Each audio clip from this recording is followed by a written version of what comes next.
आज हम आपको माने बताएंगे संक्षारण क्या होता है जो लोहे में जंग लगती है।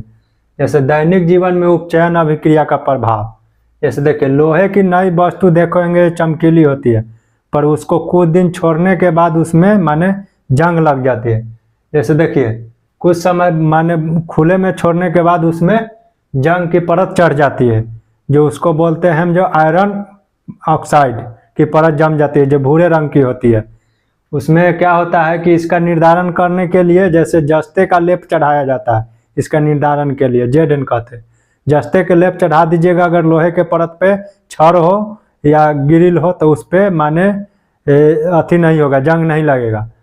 उसके बाद इसको क्या कीजिए अगर तिरपाल है या पन्नी है तो उससे झाँक दीजिए, क्योंकि उसको माने जंग लगने के लिए नमी चाहिए, आर्द्रता चाहिए, उसके साथ पानी चाहिए। अगर तीनों चीज उसको मिलेगी तो उस पर जंग लग जाएगा। इसका निर्धारण के लिए आपको तीनों चीज से बचाव के लिए जस्ते का लेप चढ़ाया जाता है। जैसे देखे हैं कि जो लड़की सब जो शादी से पहले रहती है, जिस समय में माने स्टूडेंट बैचलर लाइफ रहती है, उस समय में अपनी चेहरे की चमक के लिए पुट्टी, पेंट, स्किन लाइट, कौन कौन क्रीम लगाती है, वो क्या करती है, वो माने जंग रोधक से बचने के लिए माने जस्तीकरण करती है। उस पर माने समझिए जो वो अपना जेडन का जस्ता चढ़ाती है।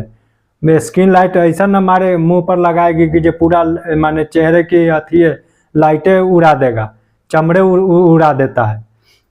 उसके साथ देखिए जैसे शुद्ध लोहा होता है जो नर्म होता है, इसमें निकेल और क्रोमियम मिलाकर माने इस्पात बनाता है जो कठोर होता है, स्टील कहते हैं। उसके बाद घर जैसे ढालते हैं तो उसमें लोहा दिखता है, उसके लिए हम प्लास्टर कर देते हैं जो जंग से बचाती है और सुंदर भी होती है। उसी तरह देखिए लोहे के संचारण में जैसे खर्च बहुत गिरती है, लोहे में जंग लगने से अगर उसको बचाव के लिए खर्च बहुत गिरती है, उससे पुल भी गिर जाती है। उसके साथ साथ देखे होंगे जो लोहे में जंग से बचाने के लिए उसमें पहले स्रेस मारते हैं, उसके बाद ऊपर से पेंट करते हैं जिससे बचा रहे। उसके बाद जेसीबी के दांत देखे होंगे जो उसमें क्या चीज रहता है, जेसीबी के दांत हाई स्टेनलेस स्टील होता है। उसके साथ आप रेलवे पटरी भी देखे होंगे तो उसमें भी हाई स्टेनलेस स्टील होती है।